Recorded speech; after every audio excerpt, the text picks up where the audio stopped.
Hello everyone, welcome back to PT academic point. Sahil this side. I hope आप सभी ठीक हो। तो हमारी आज की वीडियो का टॉपिक होने वाला है reading and writing fill in the blanks part 2।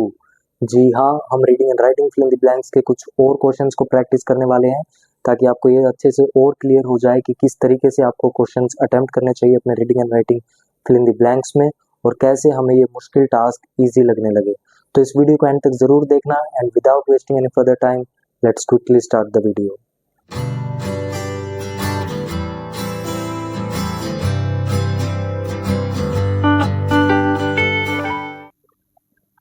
तो ये है हमारा फर्स्ट क्वेश्चन। तो ये देखिए, dry lips are a common problem that can have various causes. यानी कि जो ड्राई लिप्स होते हैं, लिप्स में जो सूखापन होता है, वो एक कॉमन सी यानी कि एक नॉर्मल प्रॉब्लम है जिसके बहुत सारे कॉजेस हो सकते हैं, बहुत सारे कारण हो सकते हैं। कैसे कारण? Including nutrient dash, medications, weather and other factors. तो इंक्लूडिंग न्यूट्रिएंट डैश, न्यूट्रिएंट की किस वजह से ये प्रॉब्लम हो सकती है? न्यूट्रिएंट की कमी की वजह से। तो उस कमी से मिलता जुलता ऑप्शन हमें इंग्लिश में ढूंढना है, क्या हो सकता है? क्या हो सकता है? पहला ऑप्शन है डेफिशिएंसीज यानी कि कमी, फोर्सेस ये भी सही नहीं है, पाथवेज भी सही नहीं है, रिएक्शन न्यूट्रिएंट से रिएक्शन से ये भी रिलेवेंट है। तो सही ऑप्शन है डेफिशिएंसीज, यानी कि न्यूट्रिएंट की डेफिशिएंसी की वजह से हमें ये प्रॉब्लम हो सकती है, यानी कि जो ड्राई लिप्स की प्रॉब्लम है। और क्या कॉजेस होते हैं? जैसे मेडिकेशन, दवाइयों की वजह से, वेदर यानी कि मौसम में बदलाव की वजह से भी हो सकते हैं, एंड अदर फैक्टर कुछ और अन्य कारण भी हो सकते हैं।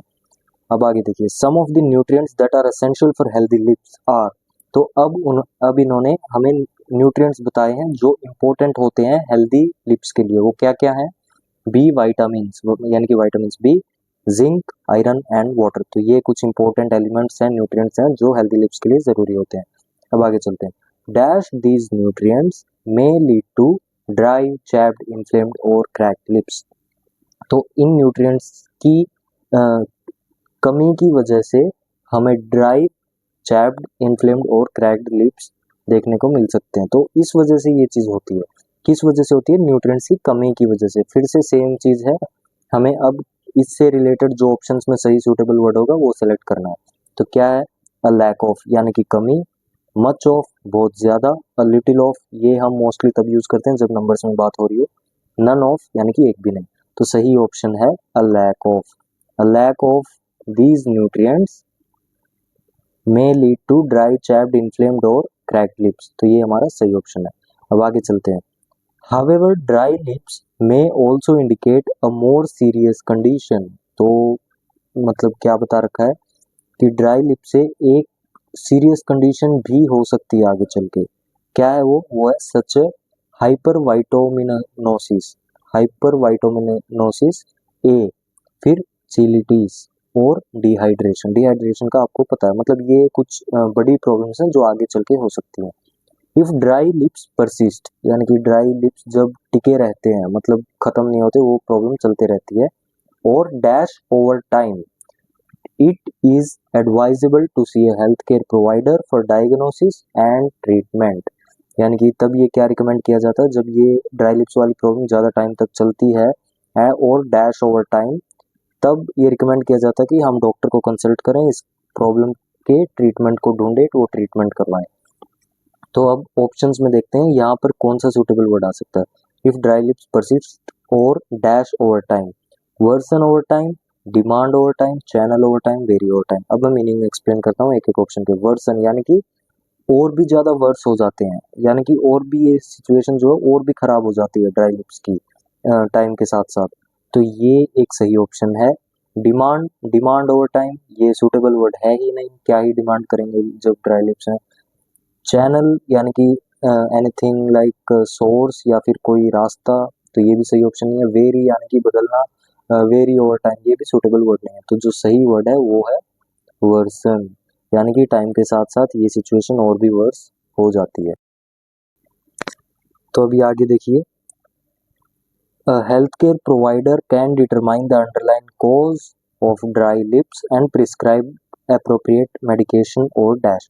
तो हेल्थ केयर प्रोवाइडर क्या है? एक डॉक्टर डिटरमाइन कर सकता है एग्जैक्ट रीजन, एग्जैक्ट कॉज जिससे हमारे ड्राई लिप्स हुए हैं, और उसके अकॉर्डिंग हमें अप्रोप्रिएट मेडिकेशन यानी कि सही मेडिकेशन प्रिस्क्राइब करते हैं। मेडिकेशन और डैश, तो मेडिकेशन और डैश, इससे यहाँ पर सूटेबल वर्ड क्या हो सकता है, कॉम्प्लीमेंट्स यानी कि तारीफ, ये सही वर्ड नहीं है।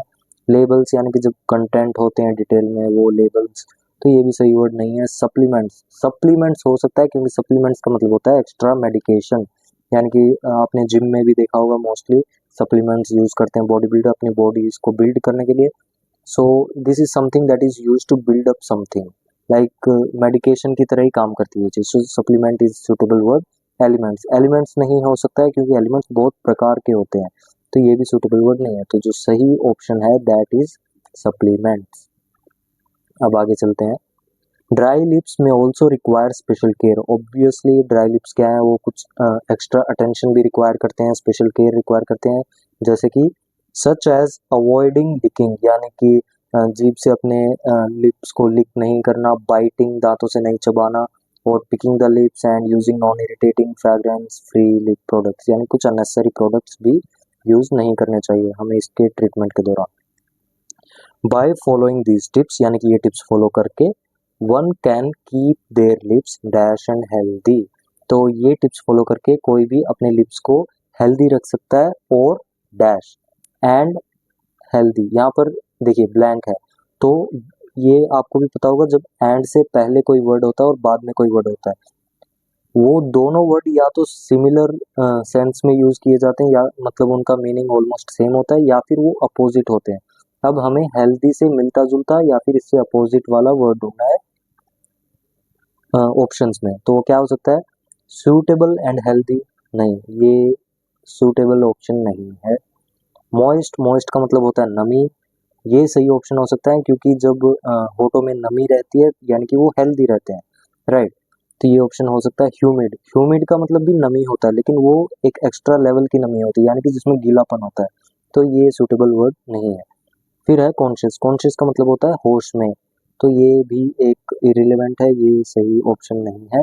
तो हमारा सही ऑप्शन है मॉइस्ट, यानी कि हल्की सी नमी जो लिप्स में होनी चाहिए ताकि हमारे लिप्स हेल्दी रहे। One can keep their lips moist and healthy. तो इस तरीके से आपको इन्हें सॉल्व करना है। अब चलते हैं नेक्स्ट क्वेश्चन की तरफ।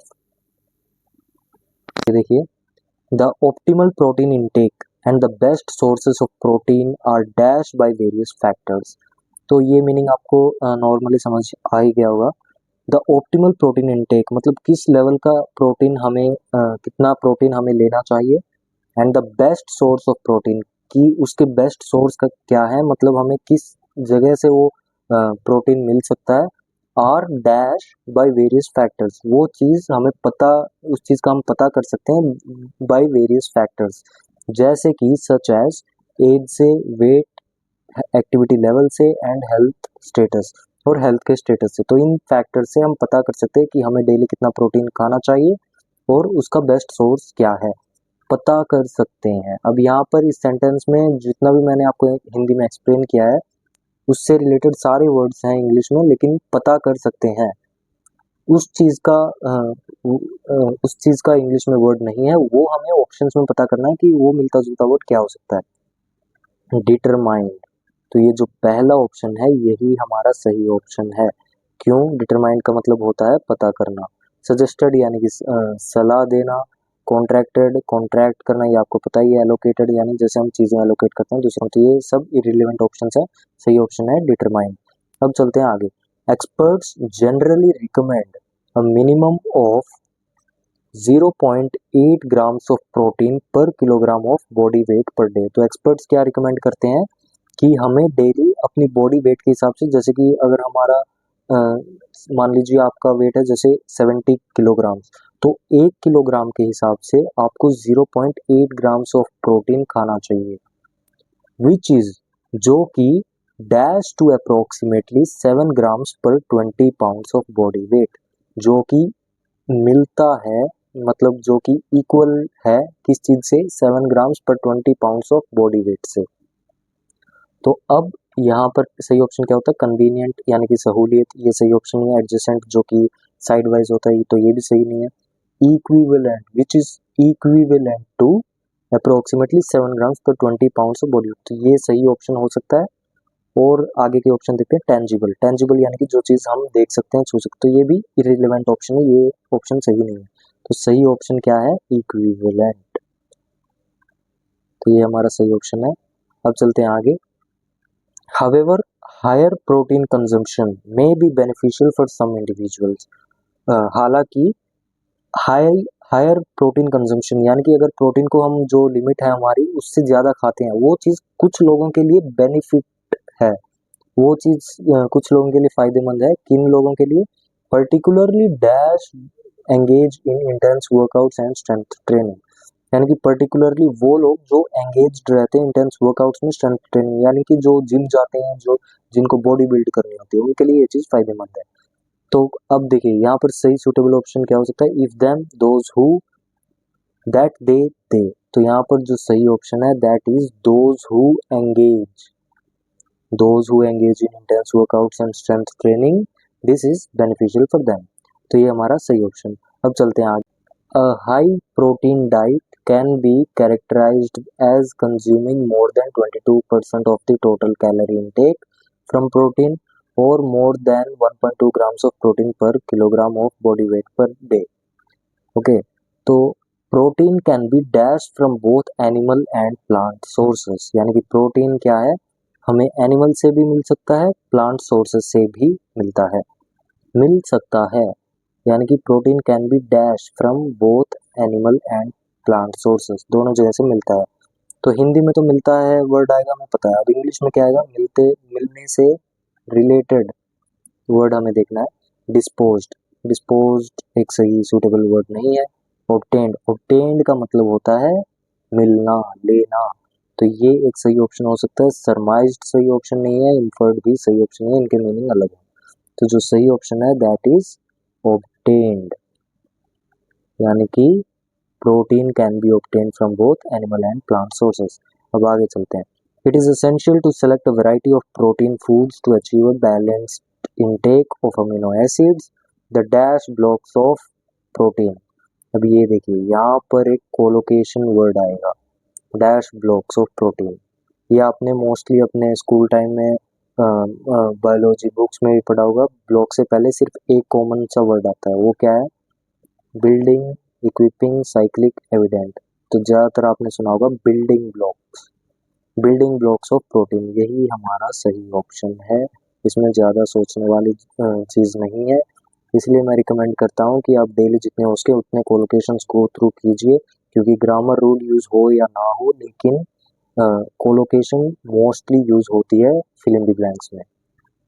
तो अब आगे का भी पढ़ ही लेते हैं। Additionally sufficient intake of fruits, vegetables and whole grain is important as they provide fiber, vitamins, minerals and antioxidants that are vital for health। तो साथ ही साथ क्या है, हमें sufficient fruits, vegetables, whole grains ये सब भी खाने चाहिए, क्योंकि वो हमें फाइबर प्रोवाइड करते हैं, विटामिन मिनरल्स प्रोवाइड करते हैं, एंटीऑक्सीडेंट्स प्रोवाइड करते हैं, जो कि ज़रूरी है हेल्थ के लिए। अब चलते हैं थर्ड क्वेश्चन की तरफ। So here it is, to better understand selfies and how people form their identities online, the researchers combed through 2.5 million selfie posts dash Instagram to determine what kind of identity statements people make by taking and sharing the photos। तो यहाँ पर क्या बता रखा है, selfies को अच्छे से समझने के लिए जो लोग अपने आप एक आइडेंटिटी बना लेते हैं ऑनलाइन, उस चीज़ को अच्छे से एनालाइज करने के लिए रिसर्चर्स ने क्या किया, उन्होंने गो थ्रू किया 2.5 मिलियन सेल्फी पोस्ट्स को। कहाँ पे, इंस्टाग्राम पे। क्या करने के लिए, ये पता करने के लिए, to determine what kind of identity statements people make by taking and sharing the photos. तो लोग अपनी सेल्फीज लेके उन फोटोज को शेयर करके किस तरीके की आइडेंटिटी वो दिखाना चाहते हैं, इस चीज़ पर रिसर्च किया कुछ रिसर्चर्स ने। 2.5 million selfie post dash Instagram, तो इंस्टाग्राम पे, तो इंग्लिश में हम कैसे बोल सकते हैं, ऑन इंस्टाग्राम। तो यहाँ पर देखिए, ये यहाँ पर ये है हमारा ऑप्शन, और ये सही ऑप्शन है। ऑफ इंस्टाग्राम, इंस्टाग्राम का, इन इंस्टाग्राम, इंस्टाग्राम में, अबो इंस्टाग्राम, इंस्टाग्राम के ऊपर। तो ये तीनों सही ऑप्शन नहीं है, सही ऑप्शन है ऑन। तो ये ग्रामर की नॉलेज के अकॉर्डिंग आपको सेलेक्ट करना है। अब आगे देखिए, नियरली 52% ऑफ ऑल सेल्फीज, यानी कि 52% सेल्फीज जो थी dash into the appearance category, वो अपीयरेंस कैटेगरी में आती है। जो 52% ऑफ सेल्फीज थी वो अपीयरेंस कैटेगरी में फेल करती हैं। यहाँ पर देखिए ये चार जो ऑप्शन दे रखे हैं, इन चारों का मीनिंग एक ही है, बस हमें टेंस यूज करनी है, और वो टेंस आप ग्रामर नॉलेज के अकॉर्डिंग यूज कर सकते हो अगर आपकी ग्रामर सही है तब। तो इसलिए ये जरूरी नहीं है कि हर बार चार ऑप्शन होंगे उनका मीनिंग हर बार डिफरेंट डिफरेंट होगा, मीनिंग सेम भी हो सकता है, बस आपको प्रेजेंट टेंस फ्यूचर टेंस उस चीज के अकॉर्डिंग आपको सेलेक्ट करना सही ऑप्शन क्या है। तो यहाँ पर सही ऑप्शन हो सकता है nearly 52% of all selfies fail into the appearance category, यानी कि वो अपीयरेंस कैटेगरी में गिरी थी या आती है, किसी भी तरीके से आप हिंदी में इसे समझ सकते हैं। Pictures of people showing of their makeup clothes lips etcetera, तो वो 52% कैटेगरी वाले लोग क्या कर रहे थे, अपना वो सिर्फ शो ऑफ कर रहे थे, क्या, उनका makeup clothes lips etcetera. Dash N overwhelming 57% of selfies on Instagram were posted bye 18 to 35 year old crowd, तो क्या था, एन ओवरवेलमिंग 57%, तो यहाँ पर क्या यूज कर सकते हैं, अलोंग विद यानी कि साथ ही साथ, ऑल दो ये भी सही ऑप्शन नहीं है, ओवरऑल, तो नंबर से पहले अगर ब्लैंक हो, मोस्टली जो वर्ड यूज हो सकता है दैट कैन बी अराउंड और ओवरऑल, तो यहाँ पर ओवरऑल दे रखा है, तो यही हमारा सही ऑप्शन है, ओवरऑल एन ओवरवेलमिंग 57%, ये ऑप्शन भी टिक कर लेते हैं, मैंने मिस कर दिया था। So fail was the right option, however नहीं है, हावेवर यानी कि इन एडिशन टू, एडिशनली हम जब कुछ ऐड करते हैं तब however as a connector use करते हैं, राइट, तो ये नहीं है, overall is the right option. अब आगे देखिए, something the researcher say isn't too surprising, तो कुछ जब रिसर्चर बता रहे थे ये चीज कुछ सरप्राइजिंग नहीं थी, dash the demographics of the social media platform considering, consider considered considering to consider, तो यहाँ पर भी देखिए चारों का मीनिंग ऑलमोस्ट सेम है, हमें बस टेंस पता करनी है कि कौन सी फॉर्म में वर्ड आएगा, तो जो सही फॉर्म है that is considering the demographics of the social media platform, the under 18 age group posted about 30% selfies, तो जो 18 साल से कम एज के लोग थे उन्होंने क्या पोस्ट कर रखा था, 30% उन लोग की सेल्फी थी। ओके, तो ये था हमारा थर्ड क्वेश्चन, इस तरीके से आपको पता होना चाहिए कि कौन सी टेंस में वर्ड आएगा, कौन सी फॉर्म में वर्ड आएगा। तो अब चलते हैं नेक्स्ट क्वेश्चन पे। Okay, the problem caused by plastic pollution is getting out of hand, यानी कि प्लास्टिक पोल्यूशन से जो प्रॉब्लम्स हो रही हैं वो आउट ऑफ कंट्रोल हो रही हैं, वो हमारे हाथ से जा रही हैं, बट लेकिन public dash and intervention are about to change that, लेकिन जो पब्लिक की क्या ऑप्शन हो सकता है यहाँ पे एक बार चेक कर लेते हैं, पब्लिक रिवेन्यू, ये इनकम से रिलेटेड है तो ये इररिलेवेंट है, पब्लिक अवेयरनेस यानी कि जागरूकता, पब्लिक में जागरूकता होगी, एंड इंटरवेंशन जो पब्लिक इंटरवीन करने लग जाएगी, इस चीज में इन्वॉल्व होने लग जाएगी, that are about to change that, वो इस प्रॉब्लम को चेंज कर सकते हैं। पब्लिक इमेज ये भी सही नहीं है, पब्लिक बेनिफिट ये भी सूटेबल नहीं है, तो सही ऑप्शन क्या है, पब्लिक अवेयरनेस। अब चलते हैं आगे, about 9 billion kilograms of plastic waste reaches the world ocean from coastal areas annually, oh my God, मतलब क्या है, 9 billion 900 crore kilo plastic waste क्या है, धरती से ओशियंस में, समुद्र में जा रहा है एनुअली यानी कि हर साल।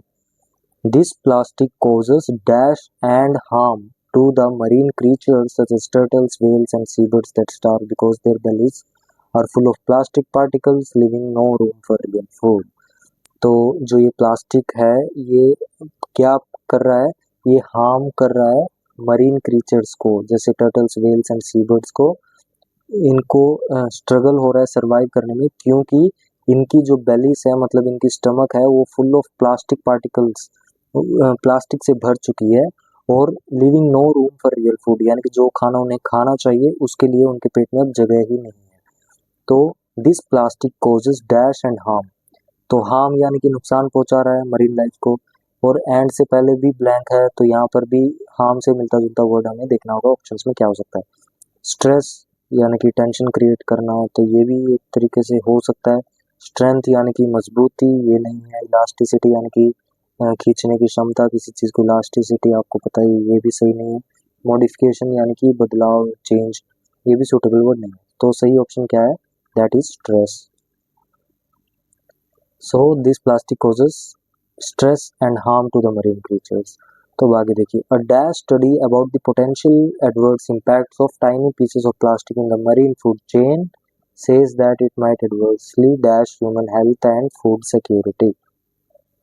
तो अ dash study, a unique study यानी कि बहुत अलग सी स्टडी, ये ठीक नहीं लग रहा है। रिसेंट स्टडी, जो एक हाल ही में एक स्टडी की गई हो, रिसेंट स्टडी, ये कोलोकेशन भी है तो ये हो सकता है। अ डिस्टेंट स्टडी यानी कि दूर की स्टडी, ये भी रिलेवेंट है।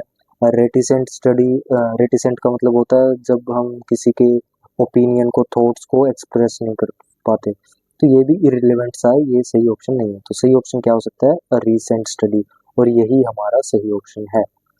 तो अब आगे देखते हैं। Pieces of plastic in the marine food chain says that it might adversely, यानी कि बुरे तरीके से, dash human health and food security. तो ये बुरे तरीके से ह्यूमन हेल्थ और फूड सिक्योरिटी को क्या कर सकता है? Affect mock shape bridge, affect कर सकता है, एडवर्सली अफेक्ट। तो ये सही ऑप्शन है। अफेक्ट यानी कि प्रभाव डाल सकता है ह्यूमन हेल्थ पे, फूड सिक्योरिटी पे बुरे तरीके से। और मॉक सही ऑप्शन नहीं है। शेप यानी कि ह्यूमन हेल्थ, फूड सिक्योरिटी को क्या ही शेप होगा, तो ये सही ऑप्शन नहीं है। ब्रिज भी सूटेबल नहीं है। So the right option is affect. तो इस तरीके से आपको सोल्व करना है। तो ये देखिए, आपने मोस्टली नोटिस किया होगा कि बहुत सी जगह पे कोलोकेशंस यूज हो रही हैं। तो आपको कोलोकेशन जितने हो सके डेली 100-200 जितने आप कर सकते हो डेली गो थ्रू करें, अगर आप अपने फिल इन द ब्लैंक्स को इंस्टेंटली इम्प्रूव करना चाहते हैं तो यही थे हमारे 4 क्वेश्चंस जो हमने अभी प्रैक्टिस किए। आपको, आई होप आपको थोड़ा आइडिया आ गया कि किस तरीके से आपको इन्हें अटेम्प्ट करना चाहिए, सोल्व करना चाहिए, और किस तरीके से आपको ये आसान लग सकते हैं। So this is how you need to attempt this task. इस तरीके से आपको क्वेश्चन सोल्व करने हैं। ग्रामर रूल्स, कोलोकेशंस और सेंटेंसेस का मीनिंग आपको समझ में आना चाहिए, तभी आपको ये मुश्किल टास्क इजी लग सकता है। So that's all for the day. I hope आपको वीडियो यूजफुल लगी। Then please do like and subscribe this channel. अब मिलते हैं हमारी नेक्स्ट वीडियोस में और भी कुछ टिप्स एंड ट्रिक्स के साथ।